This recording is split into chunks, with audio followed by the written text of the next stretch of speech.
बिस्मिल्लाहिर्रहमानिर्रहीम। अस्सलामु अलैकुम दोस्तों, कैसे हैं आप? उम्मीद करता हूं कि आप सब खैरियत से होंगे और जहां भी होंगे हमारे जरिए बताई गई नुस्खों से फायदा हासिल कर रहे होंगे। मैं हूं आपका दोस्त हकीम एम फासिल, देहरादून उत्तराखंड से, और आप देख रहे हैं अपना प्यारा चैनल लुकमानी आयुर्वेदा। आज काफी दिनों के बाद अपने दवाखाने से वीडियो बना रहा हूं, और ये वीडियो मैं एक ऐसे टॉपिक पर बना रहा हूं कि आज इस टॉपिक से बहुत ज्यादा लोग परेशान हैं। इस बीमारी क्या है? बीमारी वही है कि वीर्य बहुत ज्यादा पतला हो गया है। इतना पतला हो गया है कि अगर सोपन दोष हो जाए तो मालूम ही नहीं होता कि ये नाइट फॉल हुआ है या सोपन दोष हुआ है। बस सुबह को कपड़े गीले दिखाई देते, या शादी हो गई है और शादी हुए बरसों हो गए लेकिन कोई खुशी आवाज बच्चों की किलकारी घर में सुनाई नहीं देती। बहुत ज्यादा इलाज कराया जाता है, मेडिकल मॉडर्न साइंस का भी सहारा लिया जाता है, लेकिन उसके अंदर तो इसका इलाज है ही नहीं। तो वीर्य अगर आपका गाढ़ा नहीं है, वीर्य पतला है, या वीर्य में गर्माहट ज्यादा है कि बहुत जल्दी वीर्य निकल जाता, आपकी सीमेन कमजोर है, सीमेन के अंदर गर्माहट आ गई है, और आप जरा सा किसी से चिपक जाएं या कोई आपके ऊपर आ पड़े तो बहुत ज्यादा मामला खराब हो जाता है। और ये बातें बताई नहीं जा सकती अपनी जबान से कि कितना मामला खराब होता है और कितनी लज्जा और शर्मिंदगी उस वक्त में उठानी पड़ती है। देखिए, वीर्य जो कमजोर हुआ है या वीर्य जो पतला हुआ है, उसमें कहीं ना कहीं हमारा अपना दखल होता है। हम सब जानते हैं कि ये क्यों हुआ, तो उन चीजों को पहले छोड़ा जाएगा। ऐसे नहीं कि आप उन चीजों में भी मसरूफ रहें और दवाई भी खाते रहें, ऐसे आपको फायदा नहीं होगा। तो पहले गलत सोसाइटी को छोड़ना होगा, गलत तरीकों को छोड़ना होगा, और बिल्कुल अपने आप को सही रखना होगा, मेंटेन करना होगा। उसके बाद में आप दवाई अगर करेंगे तो दवाई करने से आपको निश्चिंत ही फायदा होगा। फायदा असली दवाइयों से होता है, ये मैं बार बार कहता हूं आपसे और कहता रहूंगा, चाहे किसी को बुरी लगे ये बात या भली लगे, क्योंकि आजकल जो दवाई बेचने वाला टोला बैठा हुआ है उसको आपके स्वास्थ्य से कोई लेना देना नहीं। जैसी पंसारी ने उन्हें उठा करके दे दी दवाइयां, तो वैसी आप तक पहुंचा। पंसारी से हुज्जत करने का, पंसारी से बात करने का और पंसारी के सामने अपनी बात रखने का उनके अंदर हौसला नहीं है, क्योंकि वो खुद ही असली जड़ी बूटियां नहीं जानते। तो ऐसा जो लोग करते हैं वो यकीनन आपके साथ में अच्छा नहीं कर रहे। पहली बात, अपनी गलत चीजों को छोड़ेंगे आप। अगर आप मास्टरबेशन में मुलव्विस हैं, मास्टरबेशन करते हैं, तो उसे छोड़ना होगा, उसे त्याग देना होगा। और अगर आप किसी और कार्य से अपनी सीमेन को बाहर निकालते हैं तो आपको वो भी काम बंद करना होगा। और अगर आप ज्यादा स्पर्श में रहते हैं, टच में रहते हैं, तो उन चीजों को भी आपको छोड़ना होगा। जब आप छोड़ देंगे तो फिर आप इलाज करें। इलाज में आज जो नुस्खा बताने वाला हूं, चूंकि दवाखाने से वीडियो बना रहा हूं तो मैं आज आपको जड़ी बूटियां दिखाऊंगा, आप वो लाना। सबसे पहले ये सालब पंजा है। सालब पंजा ये ईरानी पंजा है और ये असली है। अगर आप इसको हाथ से तोड़ना चाहेंगे तो ये नहीं टूट सकता, बहुत ज्यादा जोर लगा के आप तोड़ेंगे इसे।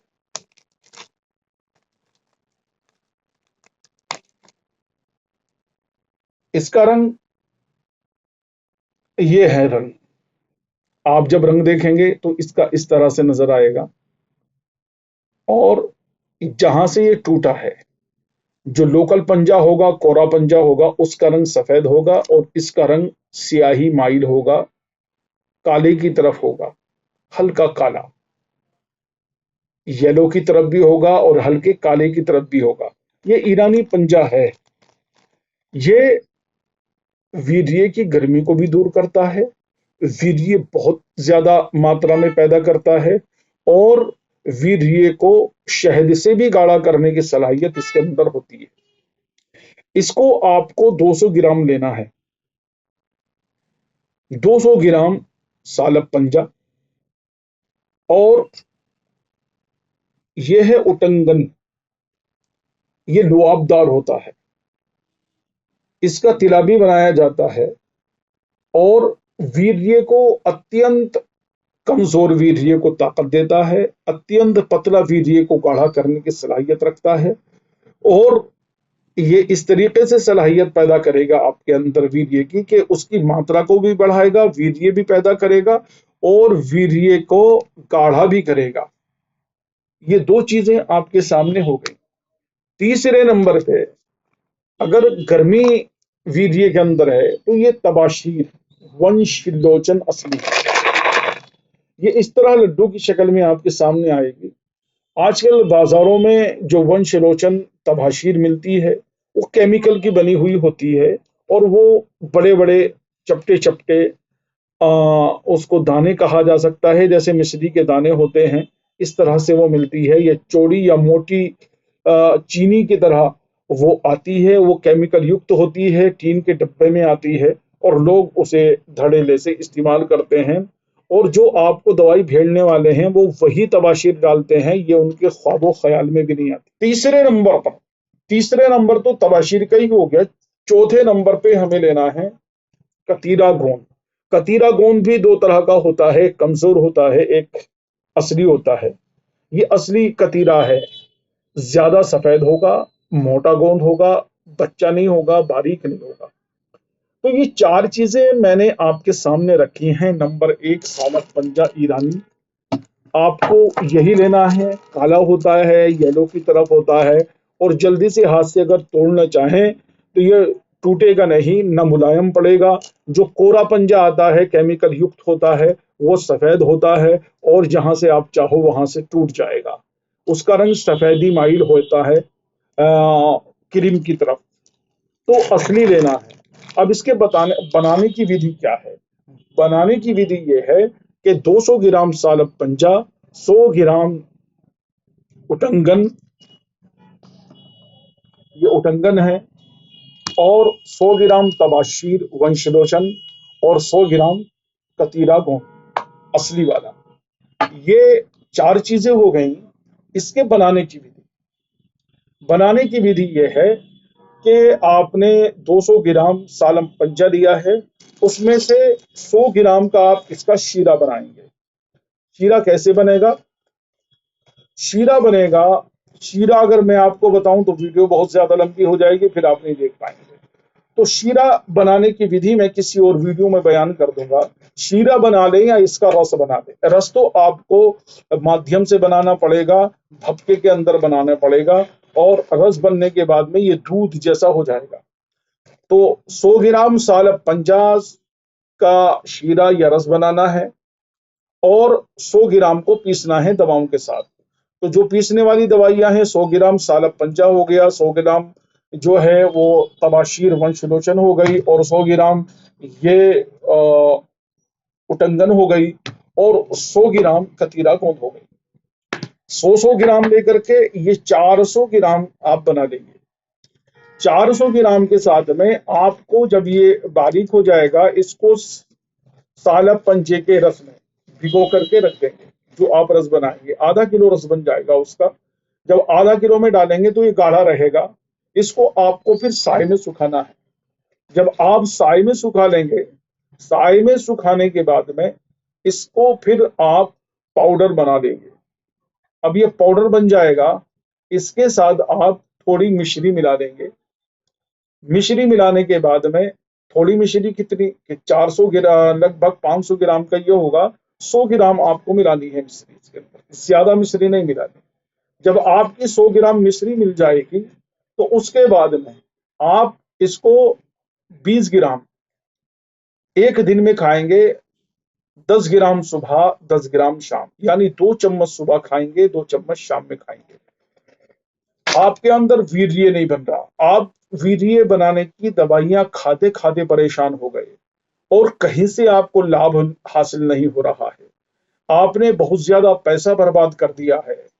आप दवाई मंगाते हैं, जब दवाई आ जाती है आपको फायदा नहीं होता है, आप फोन करते हैं तो आपका फोन खत्म कर दिया जाता है, उठाया नहीं जाता। क्योंकि दवाइयां देने वाले या दवाइयों की तरफ आने वाले लोग जो इसको एक धंधे के तौर पर, पेशा नहीं, जो धंधे के तौर पर दवाइयां आपको दे रहे हैं, उनकी दवाइयों में कतअन बिल्कुल जान नहीं है, क्योंकि वो केमिकल युक्त पुरानी जड़ी बूटियां जो आधे से भी ज्यादा मंदी मिलती हैं, जिन्हें पंसारी कहता है जो चाहे मर्जी दे दो, उठा लो और ले जाओ, साफ करो यहां से। तो जो दवाइयाँ कचरे के डिब्बों में अपनी पीस के रखते हों और जो पंसारियों का कचरा उठा करके आपको देते हों, जो पहले फोड़े फुंसियों का इलाज करते हों और एक दो वीडियो हाथ रस्सी पे या हस्त मैथुन की या साइज इंक्रीज की उनकी वायरल हो गई हों, तो आप उन्हें महात्मा समझ बैठे। ऐसा नहीं। ऐसे लोगों को तलाश कीजिए जो आपके करीब हों, अच्छे आदमी हों और दवाइयों के बारे में मुकम्मल जानकारी उन्हें हासिल हो। तो ऐसे लोगों का इलाज करेंगे तो आपको यकीनन फायदा होगा। मिजाज के अनुरूप इलाज करेंगे तो आपको फायदा होगा। असली जड़ी बूटियां और ताजी जड़ी बूटियों से इलाज करेंगे तो आपको फायदा होगा। ऐसा नहीं कि आपने सारी उम्मीद बांध ली दवाइयों से और दवाइयां दीमक लगी हैं या बहुत ज्यादा पुरानी हैं, उनमें खुशबू भी नहीं आती और अब उनमें कीड़े अंदर ही पैदा हो गए हैं, अब भुनगे पैदा हो गए हैं, तो ये दवाइयां आपको फायदा नहीं देने वाली हैं। तो असली दवाइयां लें। नुस्खे में 4 चीजें मैंने बताई हैं। सब सालब पंजा लेना है 200 ग्राम, 100 ग्राम का रस बनाना है और 100 ग्राम को पीसना है। उटंगन 100 ग्राम, सालब पंजा 100 ग्राम और तबाशीर 100 ग्राम और गोंद कतीरा 100 ग्राम। ये चारों चीजों को आपको पीस करके उसी तरीके से जैसे मैंने बता दिया है, ये आप बना लेंगे और साए में सुखा करके रस में भिगो करके साए में सुखाना है। अगर आप धूप में सुखा करके इस्तेमाल करेंगे, इसके बेनिफिट्स आपको नहीं मिलने वाले। तो साए में सुखा करके इस्तेमाल करेंगे आप। सुबह को लगभग 10 ग्राम खानी है और शाम को 10 ग्राम खानी है। पेट में अगर कब्ज हो तो आप हरड़ का मुरब्बा रात को खा सकते हैं इसके साथ में। बस ये पेट में कब्ज हल्का सा पैदा कर सकती है, तो उसका निवारण मैं बता रहा हूं कि हरड़ का मुरब्बा खाएंगे और ये दवाई दोनों टाइम दूध के साथ खाने हैं। अगर गैया का दूध, गाय का दूध अगर आपको मिल जाता है तो बहुत ज्यादा बहुत जल्दी, मैं कहता हूं कि पहले ही महीने में आपका वीर्य शहद से भी गाढ़ा हो जाएगा। शहद से गाढ़ा वीर्य बनाना है तो आपको इसे खाना ही होगा। ये आपके अंदर वीर्य पैदा करेगी, वीर्य को गाढ़ा करेगी, वीर्य की मात्रा को बढ़ाएगी और वीर्य के अंदर स्पर्म काउंट पैदा करेगी। नील शुक्राणु से जो लोग जूझ रहे हैं वो इसको इस्तेमाल करेंगे तो वो अपनी मनोकामना को पाएंगे। मैं समझता हूं कि बहुत खोल खोल करके मैंने ये नुस्खा आपको समझा दिया है और इसमें कोई ऐसी चीज नहीं है जो रह गई हो। तो मैं उम्मीद करता हूं कि वीडियो आपकी समझ में आ गई होगी। आप इस वीडियो को शेयर कीजिए, लाइक कीजिए और चैनल को सब्सक्राइब करना ना भूलिएगा। फिर मिलेंगे ऐसी ही अद्भुत जानकारी के साथ। तब तक के लिए इजाजत दीजिएगा। अल्लाह निगहबान। हिंदुस्तान जिंदाबाद।